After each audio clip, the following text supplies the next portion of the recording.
जय हिंद दोस्तों। आप सभी लोगों का स्वागत है जय हो स्टडी न्यूज़ पर। आज का जो हमारा ये संपादकीय है, ये आपके मेंस के हिसाब से देखेंगे तो जीएस पेपर 1, जिसमें आप लोगों का एक टॉपिक होता है पॉपुलेशन एंड एसोसिएटेड इश्यूज, यानी कि जनसंख्या और उससे जुड़े हुए जो मुद्दे हैं, उसके लिए सीधा सीधा ये टॉपिक आपका वहाँ से ये जुड़ता है। अब देखिए इसमें इन्होंने क्या कहा है। बोला है कि जो भारत में आबादी बढ़ रही है, आज भारत दुनिया की सबसे आबादी वाला देश हो गया है। इस पे हम कैसे नियंत्रण कर सकते हैं, नियंत्रण क्यों नहीं हो पा रहा है, नीतियों में कहाँ कमी रह गई है। हम जहाँ तक बात कर रहे हैं कि बढ़ती हुई युवा आबादी हमें कहीं ना कहीं फ़ायदा पहुँचाएगी, लेकिन अगर वह आबादी शिक्षित नहीं होगी तो हमें फ़ायदे से ज़्यादा नुकसान देखने को मिलेगा। संसाधन जो है वो ज़्यादा उनका दोहन होता है जब भी आबादी बढ़ती है। तो जनसंख्या जनसंख्या का क्या हम फ़ायदा उठाते हैं वो एक अपनी जगह बात है, लेकिन संसाधनों की कमी भी हमें देखने को मिल रही है और आगे भी भविष्य में देखने को मिलेगी। ऐसी कुछ बातें इस संपादकीय में बड़े बेहतर तरीके से लिखी गई है। अब शुरू करने के पहले अब से हम एक काम ये करेंगे कि देखिए थोड़ा सा इंटरेक्शन रखा जाए। पूरे संपादकीय को आप समझिए। आपको जहाँ भी लगता है कि आप अपनी राय रख सकते हैं, कहाँ पे सुधार किए जाएं, चाहे नीतियों को लेकर हो, चाहे बदलाव को लेकर हो, चाहे किसी भी पॉइंट पे आपको लगता हो, आप कमेंट सेक्शन में लिखिए। जिनके बहुत बेहतर आंसर लिखे होंगे उनको अगले वीडियो से उसको पढ़ा जाएगा। हम लोग उस पर भी थोड़ा 2 मिनट 3 मिनट समय देकर समझेंगे कि क्या कैसे लिखा गया है, और एक दूसरे से जो सीखने का हमें मौका मिलेगा वो हमारे आगे के मेंस और इंटरव्यू के लिए हमेशा काम देगा। चलिए शुरू करते हैं अपने टॉपिक को। सबसे पहले आंकड़ों के साथ इन्होंने बात रखी है। देखिए एक संस्था है जिसका नाम है यूनाइटेड नेशंस पॉपुलेशन फंड, जिसे हम बोलते हैं संयुक्त राष्ट्र जनसंख्या कोष। इसकी एक रिपोर्ट आई है। इसके ताज़ा रिपोर्ट के मुताबिक भारत की जो अनुमानित जनसंख्या है वो लगभग 144.17 करोड़ है। लगभग 145 करोड़ के आसपास हम लोग पहुंच चुके हैं। इसी तरीके से जनसंख्या के मामले में भारत जो है वो विश्व का सबसे अधिक जनसंख्या आबादी वाला देश हो गया है। चीन दूसरे नंबर पर आता है 142 करोड़ की आबादी के साथ में। इन्होंने बोला कि इसका कारण क्या है कि भारत की आबादी इतनी बढ़ी, तो उसमें एक इन्होंने कारण ये भी बताया कि जो अच्छी स्वास्थ्य सेवाएं अब हमें मिलने लगी हैं भारत में, उससे मातृ मृत्यु दर में भी काफ़ी गिरावट आई है। और जो आपको पता है कि जो डेथ रेट होता है, जो मृत्यु दर होता है, उसमें भी बहुत कमी आई है। रोगों से हमें मुक्ति मिली है। तो जो एक जीवन प्रत्याशा है, लाइफ एक्सपेक्टेंसी है, उसमें बढ़ोतरी हुई है। तो इन कारणों की वजह से आप देखेंगे कि जनसंख्या में भारी वृद्धि देखने को मिला है भारत में। कहा जाता है कि चीन अब तक जनसंख्या के मामले में सबसे आगे था। इसके बावजूद वह विकास के मार्ग पर अग्रसर रहा, इसलिए ज़्यादा जनसंख्या कोई समस्या नहीं है, ऐसा हम तर्क देते हैं चीन को देखकर। लेकिन चीन का उदाहरण देकर जनसंख्या के मुद्दे को कम आंकना तर्कसंगत नहीं है। क्यों? क्योंकि यह समझना होगा कि भारत जनसघनता सघनता के मामले में, यानी कि जो पॉपुलेशन डेंसिटी है उसके मामले में चीन से हम 3 गुना आगे हैं। तो जनसघनता की जहाँ तक बात है, पॉपुलेशन डेंसिटी की बात है, चीन से हम 3 गुना आगे हैं, क्योंकि हमारा जो देश है वो भी लगभग 3 गुना उनसे छोटा है, 2.5 से 3 गुना। तो आबादी अगर आप उनसे ज़्यादा लेकर बैठे हुए हैं तो जाहिर सी बात है कि जनसघनता बढ़ेगी, पॉपुलेशन डेंसिटी बढ़ेगी। साथ ही में ये भी लिखा हुआ है कि चीन भौगोलिक रूप से भी एक बड़ा देश है। तो आबादी और संसाधनों का बोझ उन्हीं देशों पर ज़्यादा पड़ता है जहां आबादी का घनत्व सबसे अधिक होता है, जैसा कि अपने देश में है। आगे लिखा है, हालांकि हमारे देश की जनसंख्या वृद्धि दर, जो पॉपुलेशन ग्रोथ रेट है, उसमें भी कमी देखी गई है। ऐसा क्यों? क्योंकि देश के एक बड़े तबके में इसे लेकर, जनसंख्या वृद्धि को लेकर एक जागरूकता आई है और लोग ज़्यादा आबादी का नुकसान भी समझ रहे हैं। क्योंकि आज के समय में अच्छी शिक्षा, स्वास्थ्य दोनों महंगे होते जा रहे हैं।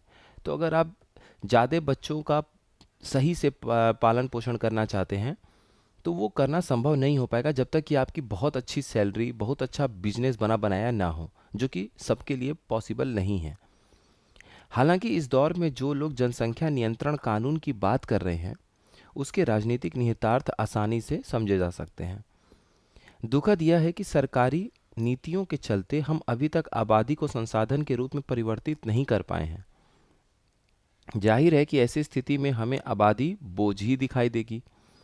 हमारे देश की आबादी का एक बड़ा हिस्सा युवा वर्ग है, और हम लोगों ने कल के आर्टिकल में देखा भी था कि बेरोजगारी किस तरीके से अपने देश में हावी है। तो अगर एक बड़ा हिस्सा अपने देश का युवा वर्ग है और वो बेरोजगारी की संकट से स्थिति से जूझ रहा है, तो ये बहुत ही वाकई चिंता की बात है, और हम अपने कहीं ना कहीं जनसंख्या का वो एक फ़ायदा नहीं उठा पा रहे हैं जिसकी कल्पना हमने पहले की थी। ग्रामीण इलाकों में भी रोजगार का संकट बढ़ रहा है। अब लिखा है इसमें कि देखिए, अगर सरकार चाहे तो बेरोजगारी को दूर कर बड़ी आबादी को संसाधन के रूप में परिवर्तित कर सकती है।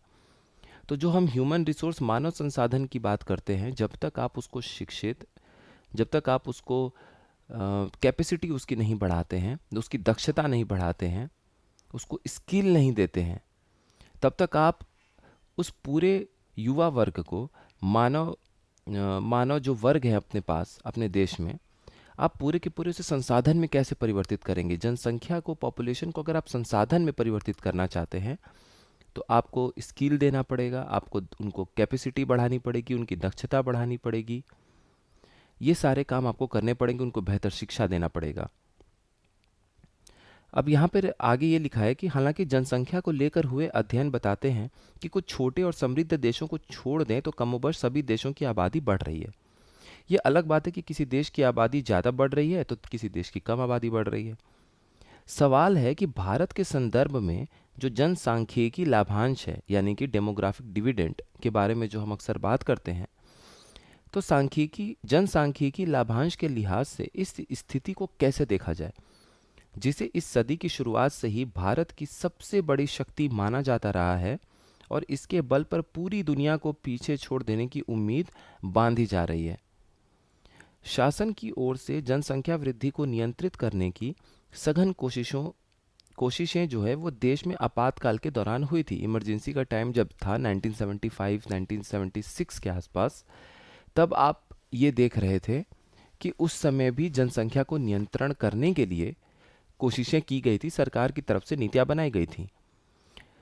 लेकिन जो कई जनसंख्या को नियंत्रण करने के लिए जबरन कोशिश की गई, उसके दूरगामी परिणाम बाकी राजनीतिक पार्टियों ने और बाकी आने वाली सरकारों ने भांप लिया था। तो वही लिखा है कि उसके राजनीतिक परिणाम देखकर बाद की सरकारों ने ऐसी कोई कोशिश नहीं की कि हमें जनसंख्या को नियंत्रण करना है। हालांकि जनसंख्या वृद्धि को भी वे एक समस्या तो मानते रहे, लेकिन समाधान के लिए वो पुरजोर कोशिश करते हुए नहीं दिखाई दिए। 21वीं सदी आने के बाद आबादी में युवाओं की बढ़ती संख्या को एक अच्छी चीज माने जाने लगा, मगर कोरोना महामारी के बाद माना जाने लगा है कि अधिक जनसंख्या कई तरह से हमारे लिए एक बड़ा खतरा है। कैसे? सघन जनसंख्या वाले क्षेत्रों में, जहाँ पे डेंस पॉपुलेशन रहती है, सघन जनसंख्या वाले क्षेत्रों में विषाणु जनित रोगों के फैलने का खतरा ज़्यादा होता है। देखिए, जहाँ पर पॉपुलेशन, जनसंख्या पास पास रहती है, सघनता बहुत ज़्यादा है, डेंसिटी बहुत ज़्यादा है पॉपुलेशन की, तो वायरस जो है वो वायरल एक इंसान से दूसरे इंसान के कांटेक्ट में फैलता है। तो अगर पास पास बहुत सारे लोग रह रहे हैं, तो जाहिर सी बात है किसी एक इंसान को विषाणुजनक कोई रोग हो गया, वायरल डिजीज हो गया, तो वो दूसरे और बाकी लोगों तक फैलने में बड़े आसानी से पहुंच जाएगा वो रोग। इसी की ये बात कर रहे हैं कि ठीक है, अभी तक आप युवा वर्ग को ध्यान में रखकर जनसंख्या की तरफ जब देखते हैं, ज़्यादा जनसंख्या की तरफ देखते हैं, तो आपको तो वो बहुत लाभान्वित जैसा चीज़ दिखता है। लेकिन जब आप इसको दूसरे रिस्पेक्ट में देखते हैं, जब आप इसको निगेटिव साइड इसका देखते हैं कि जब वायरल डिजीज़ हो जाए, विषाणु जनित रोग हो जाए, और फिर वो बड़ी आबादी और सघन आबादी की वजह से एक महामारी की तरह आपको फैलते हुए दिखे, या किसी भी तरह से बड़े व्यापक स्तर पे इसका नुकसान होता हुआ दिखे, तो ये सोचने वाली बात हो जाती है कि जनसंख्या हमें अधिक चाहिए कि नहीं चाहिए। ऐसे में यह राहत की बात लगती है कि देश के नीति निर्माताओं ने 3-4 दशक पहले ही जनसंख्या विस्फोट से उत्पन्न खतरे को भांप लिया था। इसका फायदा यह हुआ कि इस दिशा में कुछ न कुछ प्रयास होते रहे। अब देखिए, यही है, जबरन नसबंदी जैसे उपाय भले ही न दोहराए गए हों, लेकिन जन साधारण की मुहिम आधे अधूरे ढंग से चलती रही है। आज भी सरकारें करोड़ों रुपए इससे जुड़े हुए विज्ञापनों और परिचर्चाओं पर खर्च कर रही है। हालांकि इसके ठोस फायदे नहीं दिख रहे हैं। क्यों नहीं दिख रहे हैं, वो आगे ये बड़े तर्क के साथ बात रखेंगे। जो परिवार नियोजन नीतियाँ होती हैं, फैमिली प्लानिंग पॉलिसीज़ होती हैं, उनका भी ठीक ढंग से क्रियान्वयन इम्प्लीमेंटेशन नहीं हो पा रहा है।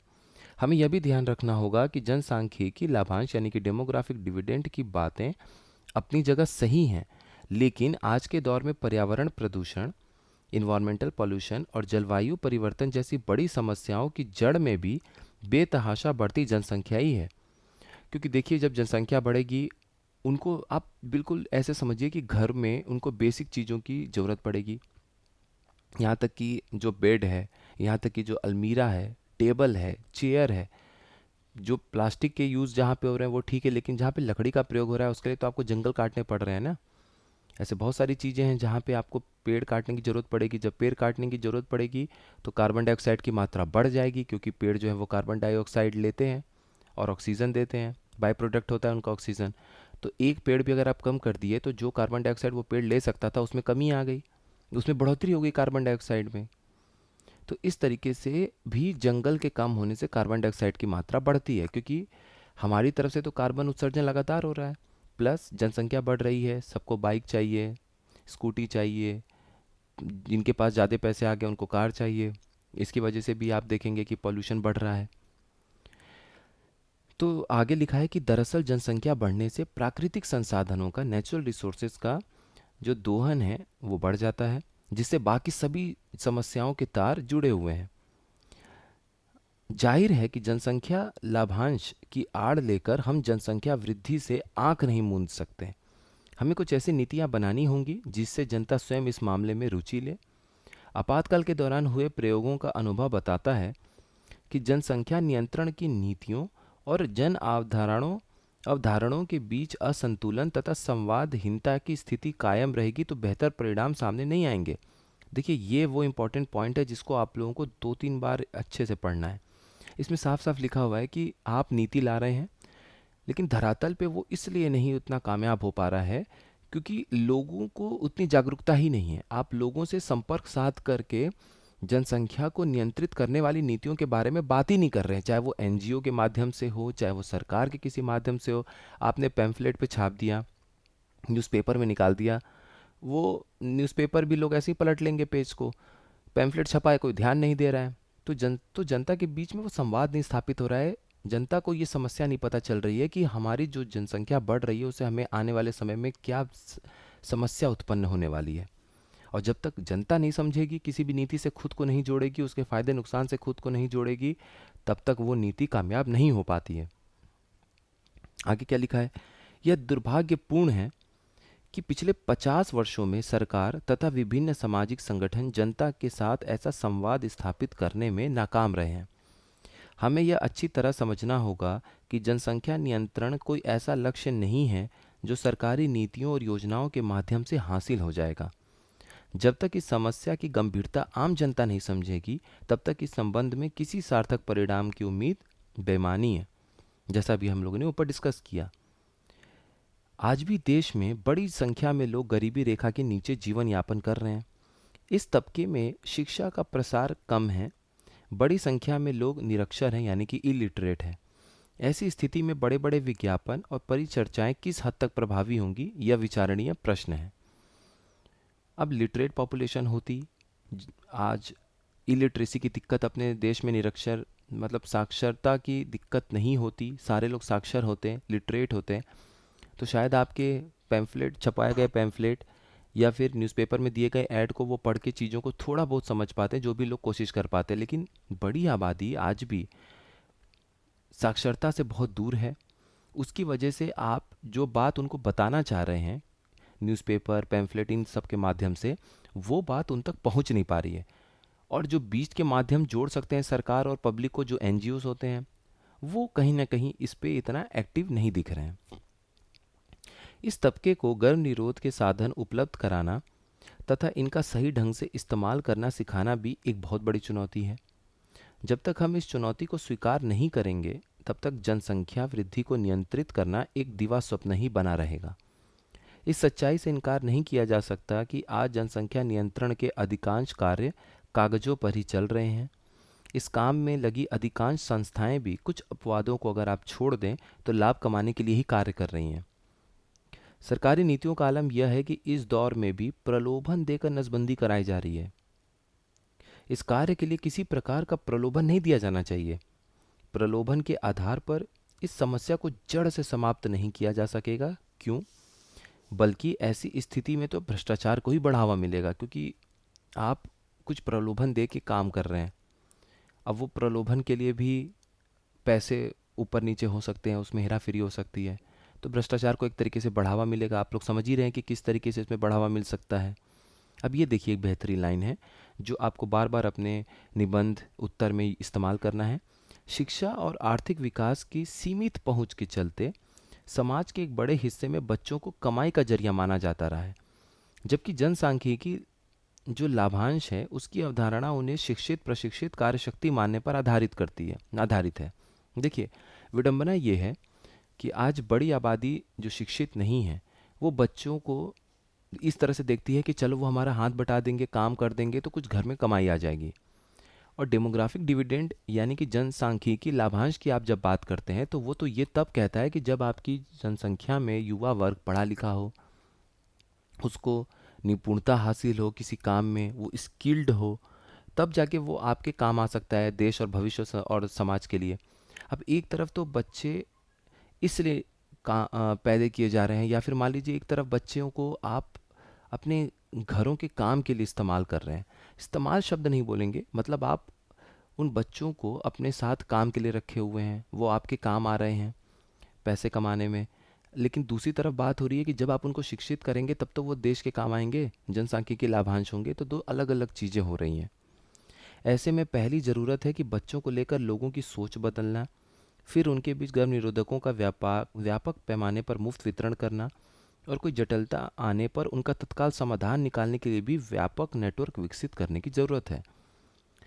आज जनसंख्या नियंत्रण से संबंधित कोई भी योजना लागू करते समय व्यवहारिक पहलुओं पर भी ध्यान दिया जाना जरूरी है। लोगों में समय रहते यह समझदारी पैदा की जानी चाहिए कि जनसंख्या वृद्धि से सिर्फ देश को ही नुकसान नहीं हो रहा है, बल्कि उनकी अपनी भी समस्या बढ़ जाएगी समय के साथ साथ। तो ये हमारा जनसंख्या के ऊपर आधारित एक बहुत बेहतरीन संपादकीय आज कंप्लीट होता है। आप लोगों के जो भी सुझाव हो, जो भी पॉइंट आप लिखना चाहें, एक बार कमेंट सेक्शन में ज़रूर लिखिएगा, उसको हम अगले वीडियो में डिस्कस करेंगे। आप सभी लोगों का बहुत बहुत धन्यवाद। अच्छे से पढ़ते रहिए।